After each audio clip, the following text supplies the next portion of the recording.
नमस्कार, मी डॉक्टर मच्छिंद्र बांगर महाराष्ट्रातील आणि देशातील हवामान परिस्थिती संदर्भात ताजा अंदाज देणार आहे. आपण बघतो की भारताच्या भूभागावर तयार झालेलं कमी दाबाच्या क्षेत्रामुळे जवळपास ओरिसा, छत्तीसगड, मध्य प्रदेश, उत्तर प्रदेश या राज्यांमध्ये पावसाचं प्रमाण वाढलेलं आहे. मुख्यत्वे करून मध्य भारतावर याचा प्रभाव आहे. विदर्भात देखील त्याचा परिणाम झाला आहे. महाराष्ट्रातील परिस्थिती सध्या करंट सिच्युएशनला बघितली तर 17 जिल्ह्यांमध्ये जवळपास 80% पाऊस कमी पडलेला आहे. म्हणजे 20% अधिक घट आहे. त्यामध्ये बीडमध्ये 44, हिंगोलीमध्ये 43 आणि सोलापूरमध्ये 43 ही सर्वाधिक घट आहे. तर मग बाकी जिल्ह्यातही त्या पाठोपाठ मग वेगवेगळ्या प्रकारची घट आहे. त्यामुळे दुष्काळी प्रभाव हा महाराष्ट्रातील 17 जिल्ह्यांवर स्पष्ट जाणवतोय. आज जवळपास एकूण घट महाराष्ट्राची 9% पोहोचल्यामुळे 91% पावसाची आकडेवारी काल 26 तारखेला स्पष्ट झाली. त्यामध्येही 6% कोकणामध्ये, 26% मराठवाड्यामध्ये आणि 20% विदर्भात घट जाणवली. केवळ मध्य महाराष्ट्रातील घाटमाथ्यावरील पावसामुळे 6%ची वाढ आपल्याला बघायला मिळते, तशीही फार कमी आहे.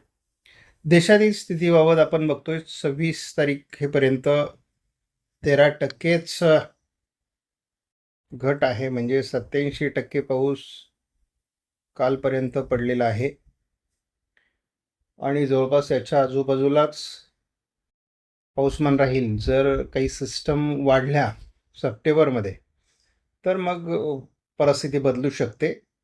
आपण त्यावर लक्ष ठेवून आहोत. पण कालची परिस्थिती बघितली तर विदर्भ, पश्चिम मध्य प्रदेश आणि कोकण भागामध्ये पावसाची नोंद काल स्पष्ट झालेली आहे. एकूण पाऊसमानाचा विचार केला तर या ठिकाणी आपल्याला स्पष्टपणे जाणवते मध्य भारताचा काही भाग आणि उत्तर भारताचा काही भाग या ठिकाणी पावसाळी प्रभाव आहे. मुख्य पावसाचं प्रमाण हे विदर्भ, मध्य प्रदेश, पूर्व राजस्थान, उत्तर प्रदेश, काही प्रमाणात बिहार, छत्तीसगड, झारखंड, ओरिसामध्ये देखील पावसाची नोंद आहे. तेलंगणामध्ये पावसाची नोंद आहे. मराठवाड्यात किरकोळ पावसाची नोंद झालेली आहे आणि पश्चिमी किनारपट्टीला कोकणासहित केरळपर्यंत पावसाचं प्रमाण होतं. काल पश्चिमी मध्य प्रदेश आणि उत्तर प्रदेशच्या भागामध्ये रेड अलर्ट देण्यात आलेला होता. महाराष्ट्रात कुठलाही अलर्ट नव्हता. आजही महाराष्ट्रात विशेष अलर्ट नाही. उद्या देखील महाराष्ट्रात विशेष अलर्ट नाही. 29 तारखेलाही विशेष अलर्ट नाही, परंतु ओरिसामध्ये पावसाचं प्रमाण वाढतंय. महाराष्ट्रात 30 तारखेलाही विशेष अलर्ट नाही. 31 तारखेलाही विशेष अलर्ट नाही आणि 1 सप्टेंबरला देखील विशेष अलर्ट नाही. म्हणजे या 7 दिवसामध्ये आपण जर साधारण सरासरी अंदाज घेतला तर महाराष्ट्रात किरकोळ स्थानिक वातावरण तयार होऊ शकतं. विशेष मुसळधार पावसाचा म्हणा किंवा अतिवृष्टीचा कुठलाही अलर्ट नाही. आपण स्कायमेटच्या अंदाजावर अधिक काम करूयात. पूर्व विदर्भ आणि कोकण पावसाची शक्यता आज 27 तारखेला आहे. तीच परिस्थिती 28ला देखील असणार आहे. 29लाही तीच परिस्थिती आहे. थोडं वातावरण 30 तारखेला बदलू शकतं विदर्भाकडून. पावसाच्या प्रमाणात 31 तारखेला विदर्भात आणि पूर्व मराठवाड्यात वाढ होण्याची शक्यता स्कायमेटने दाखवली. तीच परिस्थिती 1 सप्टेंबरला आहे. विशेष बदल नाही 2 सप्टेंबरला. 3ला साधारण मराठवाडा, विदर्भ असंच वातावरण आहे कोकणासहित. 4 तारखेला महाराष्ट्रात बऱ्यापैकी पावसाचं प्रमाण वाढू शकतं. कोकणात पावसाचं प्रमाण वाढू शकतं. त्यामध्ये मराठवाडा, उत्तर महाराष्ट्र, विदर्भ असं वातावरण आहे पश्चिम महाराष्ट्रापर्यंत. या पावसाच्या प्रमाणात वाढ होऊ शकते 5 तारखेला. इतरही मॉडेल अंदाज देत आहेत. स्कायमेटचा वेगळा अंदाज म्हणजे 6 तारखेला महाराष्ट्राच्या बहुतांश भागात पावसाचा अंदाज स्कायमेटने दिलेला आहे. बऱ्यापैकी स्थानिक वातावरण महाराष्ट्रामध्ये कोकण आणि उत्तर महाराष्ट्र मराठवाडा या भागात 7 तारखेला आहे. 8लाही तीच परिस्थिती आहे. 9ला प्रमाण वाढताना दाखवले महाराष्ट्रामध्ये. आपण याच मॉडेलमध्ये GFS आणि ECMWP दोन्ही मॉडेल बघणार आहोत, कारण आपल्याला या ठिकाणी वेगळा अंदाज दिला जातोय. बंगालच्या उपसागरात मध्यावर काही हालचाली अपेक्षित आहेत. GFS मॉडेलला 28ला मध्य बंगालच्या उपसागरात हलका कमी दाब निर्माण होतोय. 29ला हे वातावरण दिसते, पण तोपर्यंत महाराष्ट्रामध्ये विशेष वातावरण नाही. केवळ विदर्भ आणि कोकण हलकं वातावरण आहे. विशेष वातावरण महाराष्ट्रामध्ये नाही आहे 30 तारखेला. आणि ओरिसावर आणि झारखंडवर किंवा छत्तीसगडच्या उत्तरेला आपल्याला एक सिस्टम दिसते. 31 तारखेला थोडं पूर्व भारत आणि उत्तर बंगालचा उपसागर या ठिकाणी हालचाली आहेत. आपण 1 सप्टेंबरला बघतो की जे वातावरणीय प्रभाव आहे GFS मॉडेलमध्ये तो या भागामध्ये आहे. 2 तारखेला विशेष वातावरण दाखवलेलं नाही.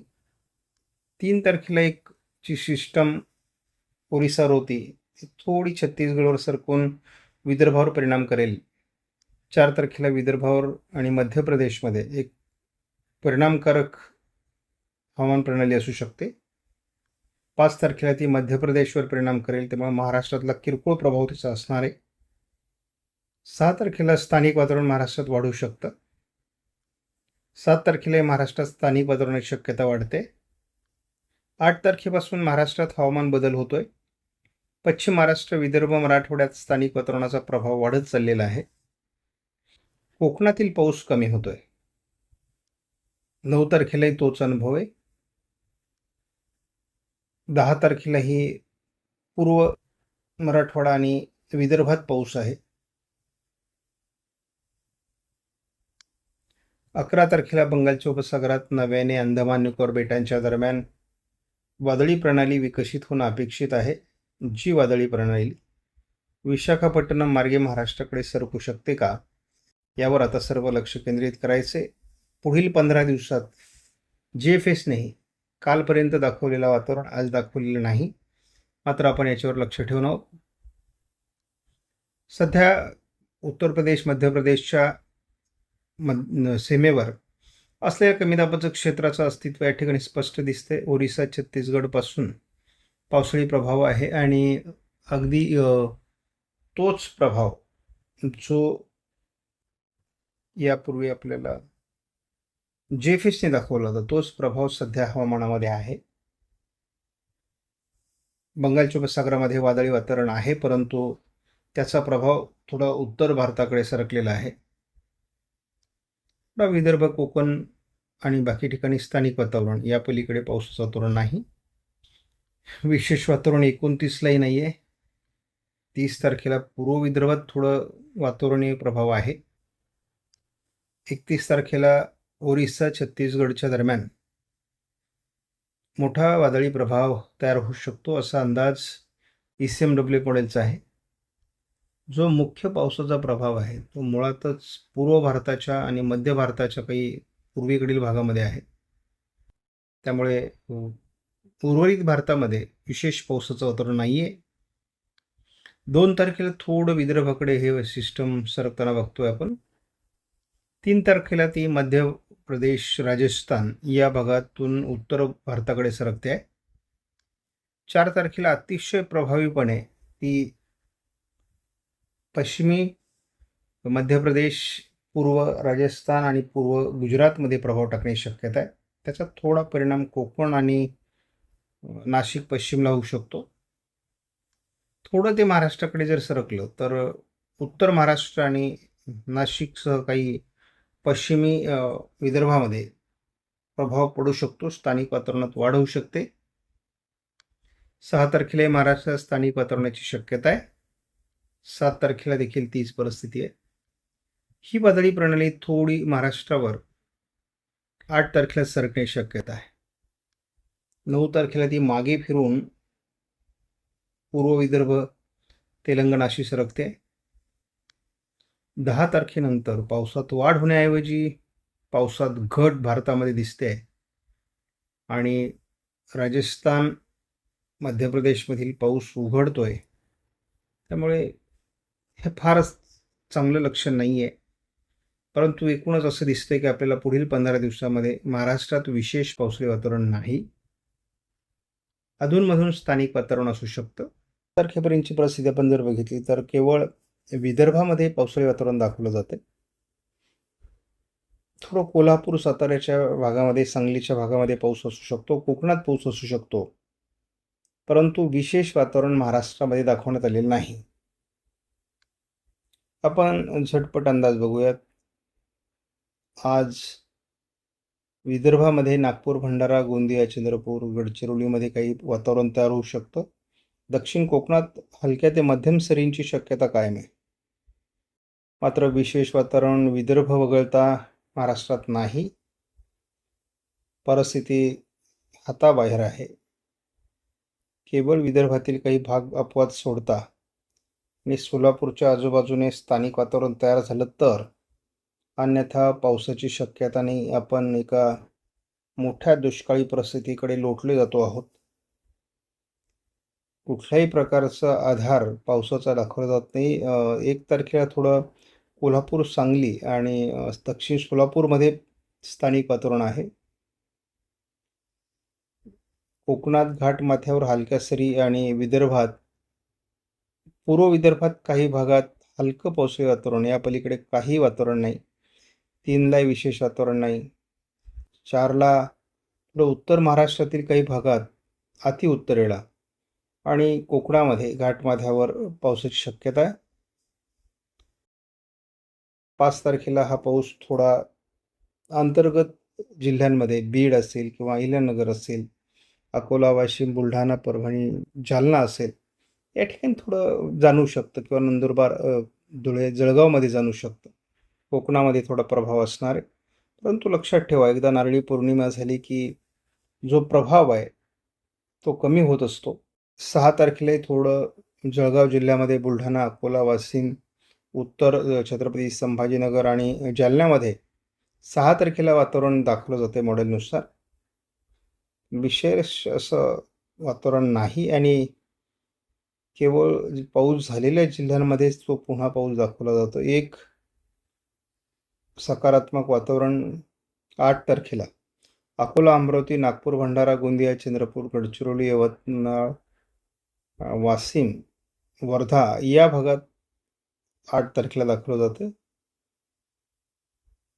हा परत मागे फिरतोय कमी दाब. 10 तारखेला पूर्णतः कोकणासहित पावसाचं वातावरण संपत आहे. अतिशय निगेटिव्ह अशा प्रकारचा अंदाज आहे. काही भागात एवढी भयानक परिस्थिती आहे की शेतातून पाणी देखील निघालेलं नाही.